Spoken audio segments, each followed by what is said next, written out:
vamos falar sobre os capítulos 12 a 14, 12, 13 e 14 de Romanos.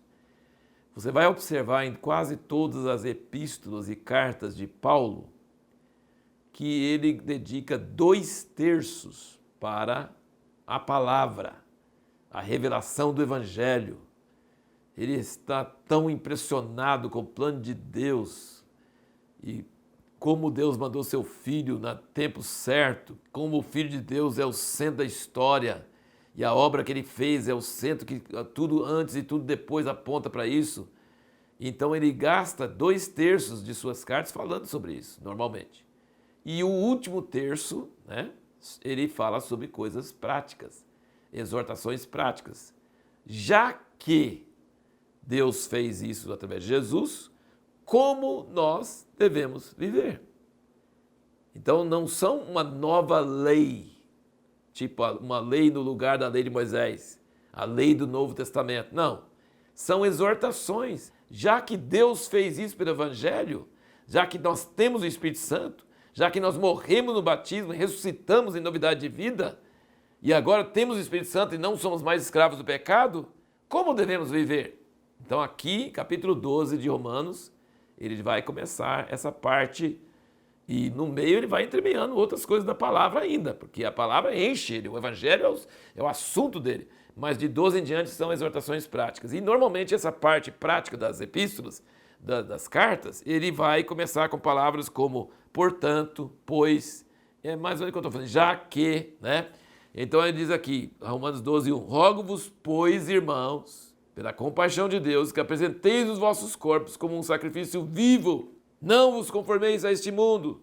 A nossa pergunta no último vídeo foi, por que o entendimento da graça, que ele falou forte sobre a graça, de 1 a 8, e principalmente no 8, muito sobre o Espírito da vida em Cristo Jesus, e não estamos debaixo da lei.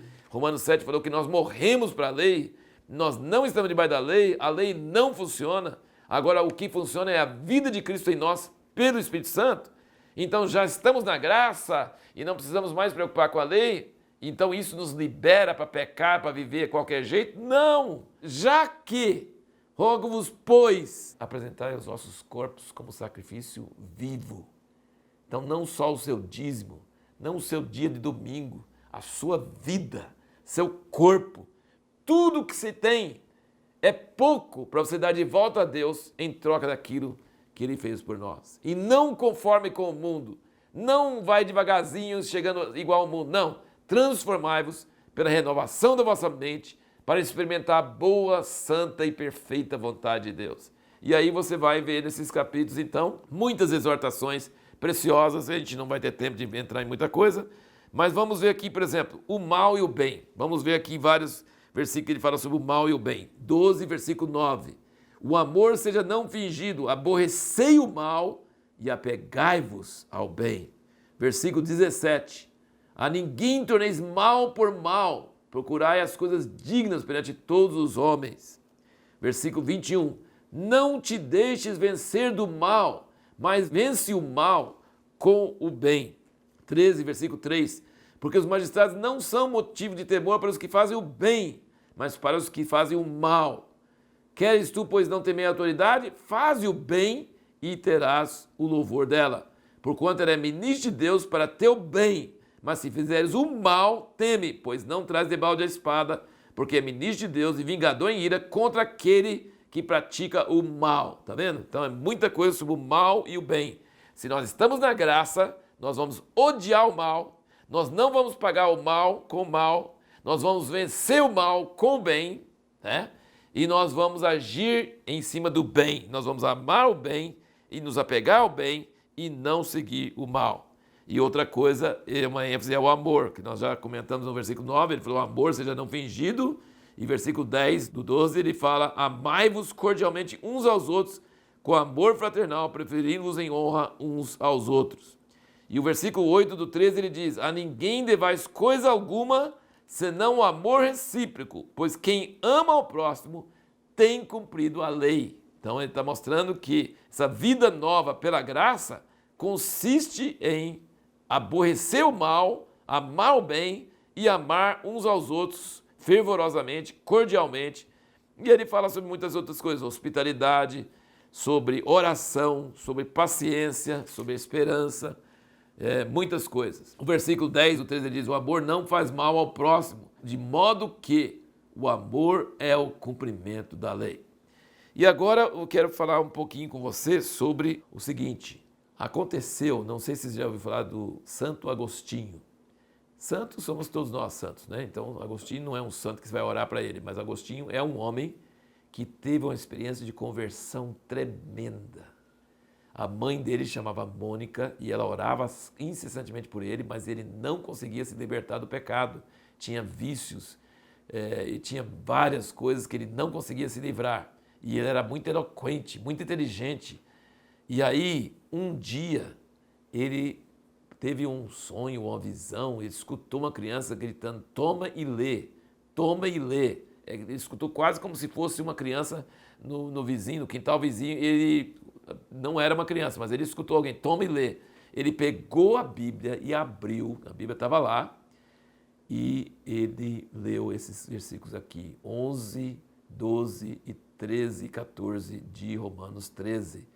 Diz, isso fazei conhecendo o tempo que já é hora de despertar do sono, porque a nossa salvação está mais perto de nós do que quando nos tornamos crentes. A noite é passada, o dia é chegado, dispomos-nos, pois, das obras das trevas e vistamo-nos das armas da luz. Andemos honestamente como de dia, não em glutonarias e bebedeiras, não em impudicícias e dissoluções, não em contendas e inveja, mas revesti-vos do Senhor Jesus Cristo e não tenhais cuidado da carne em suas concupiscências. Ele foi liberto. E daí em diante ele passou um homem que influenciou muito a igreja, teve uma experiência de conversão tremenda. Então mostra como o livro de Romanos tem sido usado por Deus. Outro homem que foi convertido poderosamente por Deus foi John Wesley.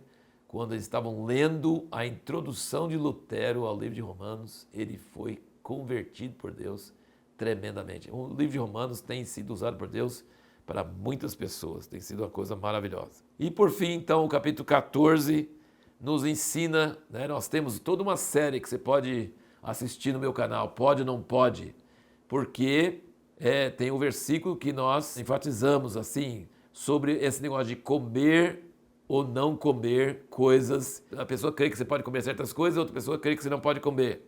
A pessoa guarda um dia, como o sábado, por exemplo. Tem gente que acha que adventista não é salvo porque guarda o sábado. Imagina, Paulo fala claramente, se alguém quiser guardar o sábado, pode guardar. Se alguém não quiser guardar, não precisa guardar. Se um não pode comer carne, não toma vinho, pode, mas se tomar também pode, entendeu? Então, assim, toda essa série aí de pode, não pode, você pode assistir o vídeo aí, que lá fala também das passagens de 1 Coríntios, onde nós vamos ver depois, que tudo me é lícito, mas nem tudo convém. Tudo é lícito para comer, não tudo é lícito para você fazer. E isso é bem claro, nós vamos comentar isso mais quando nós chegarmos em 1 Coríntios. Mas aqui, o que ele está enfatizando é o seguinte, todos nós somos servos de Deus, mortos ou vivos somos de Deus. O servo não deve criticar ou julgar o outro servo, porque você não é senhor dele. Então nós não devemos julgar o outro e nós não devemos desprezar o outro. Nós não devemos, por exemplo, se a pessoa crê que não pode comer carne, nós não devemos ficar comendo carne na frente dele. Fala assim, tá vendo? Eu como, você não consegue, você não pode, sua fé não permite. Né? Nós devemos respeitar a fé uns dos outros. Ele diz, nunca faça uma coisa que você não tem fé. Capítulo 14, versículo 23, o último versículo do capítulo, ele diz, aquele que tem dúvidas, se come está condenado, porque o que faz não provém da fé. Tudo que não provém da fé é pecado. Mas aqui ele está dizendo que a fé é pessoal, tá? Então eu não posso impor sobre o outro a minha fé. O outro vai dar conta a Deus, eu vou dar conta a Deus. Então eu vou prestar conta a Deus, eu devo fazer aquilo que eu tenho fé para fazer. O que eu não tenho fé para fazer, eu não vou fazer, mesmo que o outro faça. E isso que ele está fazendo, não julgar e não criticar, tá? Criticar ou desprezar. Você é fraco na fé, eu posso, tá vendo? Não, não deve desprezar e não deve julgar, tá? E uns guardam dias, outros não guardam. Uns comem tudo, outros não comem tudo. Vamos respeitar uns aos outros. É isso que ele está dizendo aqui nesse capítulo, dizendo que são fracos na fé, mas nós devemos respeitá-los. Eles não devem fazer uma coisa que eles creem que está errado. Não deve fazer. Você nunca deve exortar uma pessoa a fazer uma coisa que ela não tem fé para fazer. Se ela fizer sem fé, ela está pecando. E a pergunta que nós vamos responder no próximo vídeo é: por que a expressão obediência da fé é tão importante? E Paulo começa e termina os Romanos com essa frase, a obediência da fé?